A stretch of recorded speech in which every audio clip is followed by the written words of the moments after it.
Je ne suis pas non plus un dictateur communiste. Le voyant moteur s'est allumé sur le premier camion. Un opérateur d'équipement avec plusieurs milliers d'heures d'expérience sur les machines. Je m'appelle Sean Overton et je transforme ceci en une forêt désertique.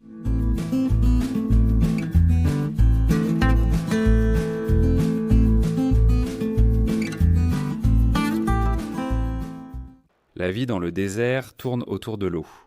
Et même si cette propriété reçoit environ 35 cm de pluie par an, ce n'est pas le manque d'eau, c'est de la conserver et d'en maximiser l'utilisation. Quand j'ai commencé, j'ai décidé que peut-être je ferais moi-même un peu de l'excavation. Alors j'ai loué une mini-chargeuse et je vais vous raconter comment ça s'est passé. Et ça va être mouvementé. La meilleure façon de soutenir la chaîne est de partager ce lien avec une personne qui aimerait cette vidéo. Si vous entendez ce bip, c'est parce que Brandon déplace une mini-pelle pour creuser des micro-bassins de rétention. En février, lorsque j'ai acheté le ranch Dust-Ups, cette pluie torrentielle qui arrive en été était au premier plan de mes préoccupations. Je savais que le temps m'était compté pour construire quelque chose afin de prouver le concept. Ainsi, j'aurai des données et de l'expérience pour déterminer si le faire sur l'ensemble des 33 acres était une bonne idée ou non. J'ai quelques idées, je ne veux pas trop en parler. Peut-être que j'enregistrerai quelques vidéos de conversation avec des amis sur ce qu'ils pensent être une mauvaise idée et ce qu'ils pensent être une bonne idée. Et puis on verra si on peut mettre en place un meilleur plan pour lancer mon projet de permaculture avant mai, quand les pluies d'été arrivent. Dans ma tête, je me disais « Laisse-moi louer une mini-chargeuse et emprunter le camion de mon père, et je transporterai cette machine. Je l'amènerai ici une semaine et verrai si je peux en finir un ou deux. » Juste assez pour démontrer l'idée. Donc je suis juste à l'est d'Apolli. J'en ai déjà eu. Le premier camion a eu le voyant moteur qui s'est allumé. Et quand je me suis arrêté chez O'Reilly, le gars m'a dit « Il n'y a rien d'anormal, il n'y a aucun code sur votre moteur. » Quand cela arrive, c'est généralement un problème de transmission. Donc avant d'y aller, de tracter le skid steer de 6 000 livres et une remorque d'une tonne, peu importe combien ça pèse, je me suis dit, autant éviter un problème de transmission. Si je me trouve à 4 heures de l'endroit où je loue ce matériel, il vaut mieux faire demi-tour. Demi-tour. J'ai décidé tout de suite, c'est stupide. Je rentre chez moi, mais j'essaye de sauver la semaine. Alors j'appelle mon pote Alex, qui est l'un de mes partenaires d'entraînement au Jiu-Jitsu, et il possède une entreprise de location de matériel. Je fais un deal très rapide avec lui sur le vif pour louer un de ses camions de travail. Donc je fais demi-tour pendant 2 heures jusqu'à Keller, au Texas, je vais chercher son camion, je dépose le camion de mon père, puis je remonte dans le camion et je reprends la route sur l'autoroute, à travers tous les terribles feux de broussailles qui soufflaient sur Eastland à ce moment-là. Alors que je repars, le voyant de contrôle moteur sur le camion d'Alex s'allume. Et c'est la Floride.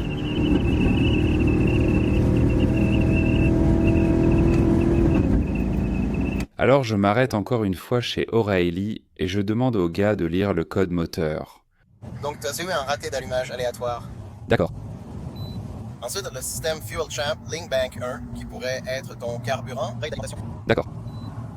Circuit HO2S, basse tension, banque 172,2, similaire à la convergence Cadillac. Quelque chose comme ça, d'accord? Je n'ai pas bien compris ce qu'il a dit. Tout ce que j'ai entendu, c'est blablabla, catalyseur, blablabla, raté d'allumage aléatoire. Ça a vraiment l'air grave, tu entends ça? Ce joli bruit en arrière-plan, ce sifflement.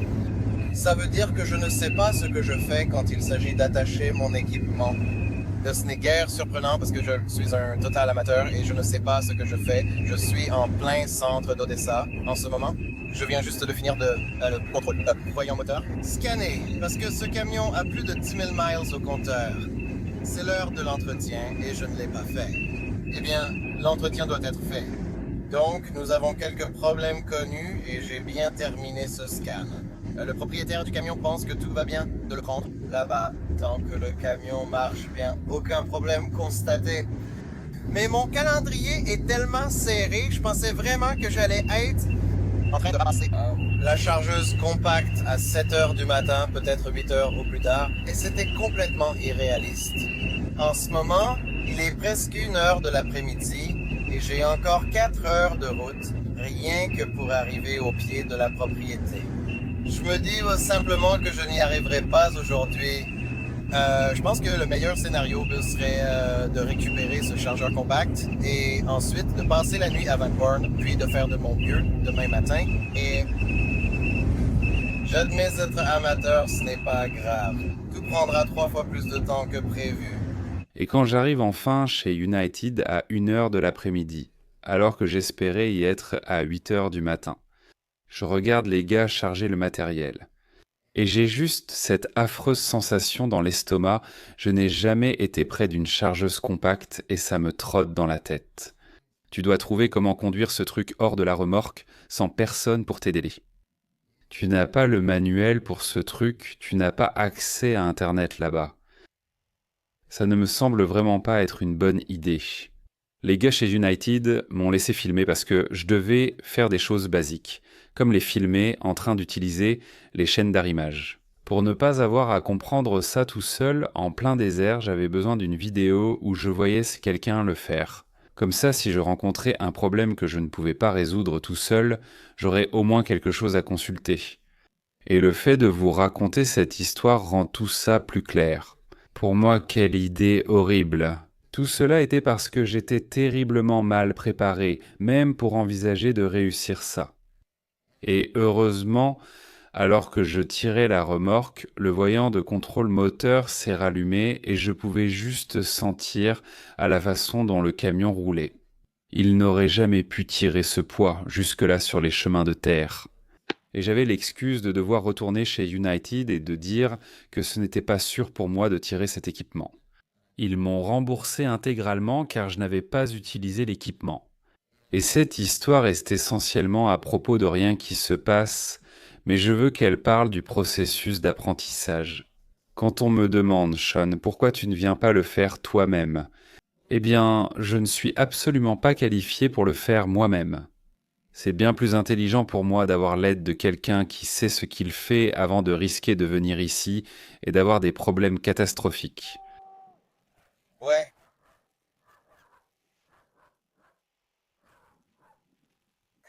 Viens, ouais.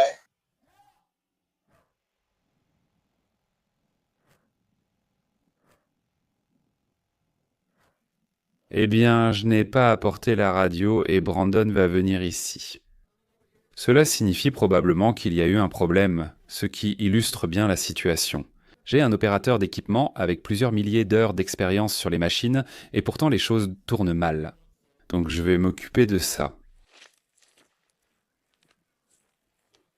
J'ai oublié de l'apporter, c'est ma faute. Eh bien, la piste est désactivée. D'accord, Je n'ai pas d'outils ni rien, je n'ai pas pu le soulever, donc me voilà Ici, ouais. pour venir te chercher toi et les outils.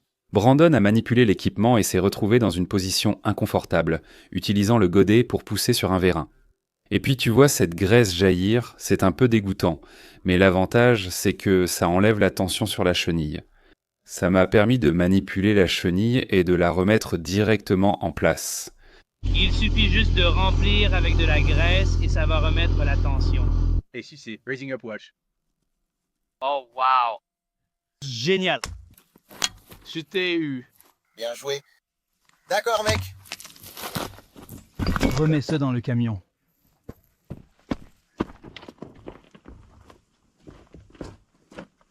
J'ai une assure de nettoyage avec des outils éparpillés partout. Tu veux que j'aide à nettoyer ou que je creuse? Commence à creuser, c'est ce que je pensais.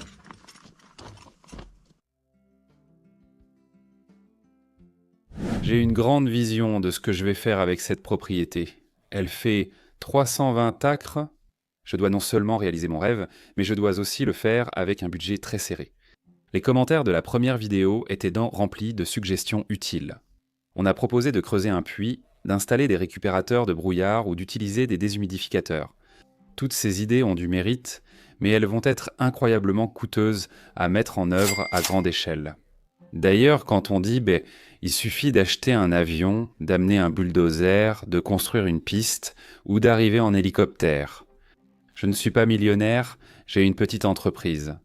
Restaurer un vaste écosystème dévasté à grande échelle n'est pas seulement quelque chose de théoriquement possible, cela a déjà été fait auparavant. John Liu a documenté la transformation du plateau de Laos en Chine dans les années 1990. Et je pense que le ranch d'Ustups est immense avec ses 320 acres, mais le plateau de Laos et la zone qui a été transformée font plus de 8 millions d'acres. Oh. Regardez la transformation que John Liu a documentée et comparez cette même friche brune que vous avez vue sur le plateau de Laos à la friche brune, honnêtement, derrière moi. C'est une différence flagrante. Sur 86 millions d'acres, la Chine a transformé une friche stérile en une prairie luxuriante et une canopée d'arbres. Ce qui m'a enthousiasmé, c'est de réaliser que le ranch d'Ustups est un cousin géographique du plateau de Laos. Ma latitude est d'environ 5 degrés plus au sud. Il y a un peu moins de pluie, il fait un peu plus chaud, mais c'est aussi un peu plus humide. Vous pouvez consulter ces chiffres dans la vidéo et juger vous-même si la comparaison est équitable.